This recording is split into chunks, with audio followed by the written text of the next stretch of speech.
ایک دوست نے سوال کیا کہ عورتوں کو مسجد میں آنے جانے کی اجازت کیوں نہیں، جبکہ رسول کریم صلی اللہ علیہ وآلہ وسلم کے زمانہ پاک میں عورتوں کو مسجد آنے کی اجازت تھی؟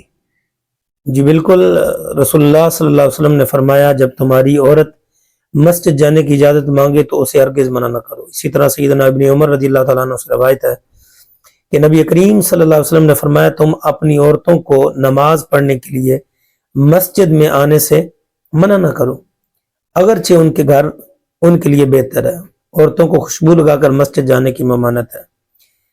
رسول اللہ صلی اللہ علیہ وسلم نے اجازت دی تھی اور اجازت ہے، آج بھی اس میں انکار نہیں۔ البتہ سیدنا عمر فاروق رضی اللہ تعالیٰ عنہ کے زمانے میں عورتوں کو جو مسجد میں آنے جانے کی اجازت نہ دی گئی، منع کیا گیا، اس کی وجہ یہ تھی فتنے بڑھ چکے تھے۔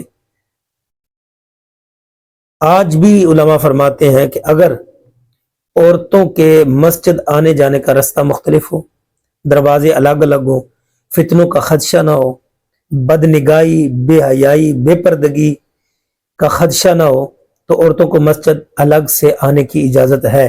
انہیں مسجد میں آنے جانے سے نہ روکا جائے، ان کے دین حاصل کرنے میں ان کی مدد کی جائے، لیکن یہ تبھی ممکن ہے جب بے حیائی، بے پردگی اور فتنوں وغیرہ سے بچت ہو۔ واللہ عالم الصواب۔